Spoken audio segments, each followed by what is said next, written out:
Kirezi TV twaje tubirimo neza kubasetsa mukore subscribe like comment musharing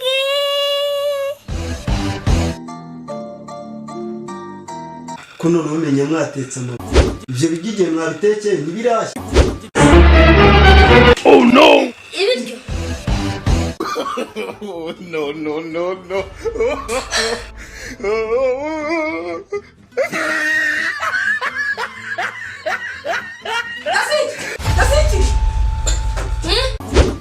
Wicara ku mama nabona ko ndi gukora iwabo akubundi gihe dadi avuye nguza n'ibiryo naburi kumva nabona ko inzara iri gutemama Yesu Faya mutuma umuntu ugabanya amagambo.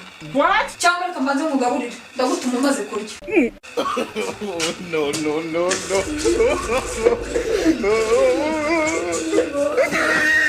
Kose wacyana ko mbona ufite amafuti aho nuzabimbwa. ugize ngo ariko dadi nawe uransetsa nibaza urumva ko imbwa ari ibintu bya dadi icyambere Imana reba imbwa nihumbye icyakabiri avuga ngo abagabo bararya imbwa zikishyura rero urumva mu bagabo nishyurira nawe urimo Yesu Ariko wacyana ubwo ugira ubwenge uzi ko wapfuye wirya. Uwanyoko n'ubundi nabakurenganya mbona munganya ubwenge. Ese ubundi ibyo biryo mwagiye kuzana ntabwo birashya.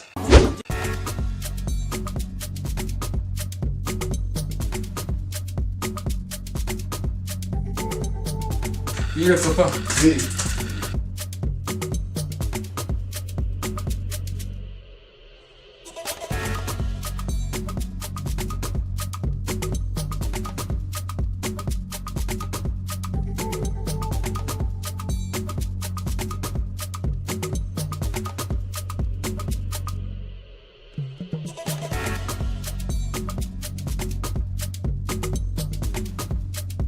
Papa. Mombasa bakwaye mugabanira. What?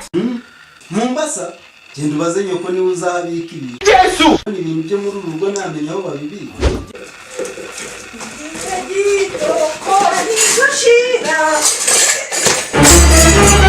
Oh no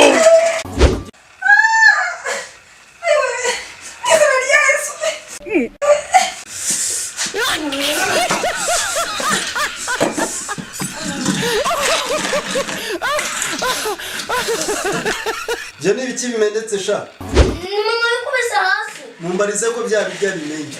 Yesu kubimana gusa manye uyu munsi turi butore nk'inkoko What?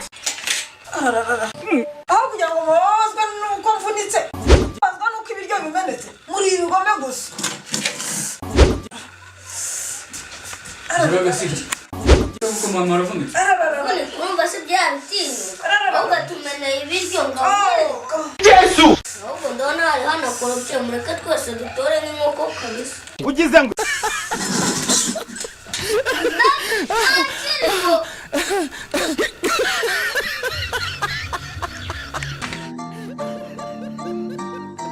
urabona izuba rero iryishimye ryashinyitse cyane ryishimye nyine riratubangamira ariko iyo cyagiye ryamwenyuye nibwo usanga dufite agavitamine keza ugasanga turi kugafiringa rero si ikintu tugusaba ni kimwe jya uhora umwenyuye kuko iyo wishimye washinyitse wasetse pe uratubangamira rero jya uhora umwenyuye kugira ngo natwe tubone uko dufiringa iyo vitamine neza rero so bayi bayi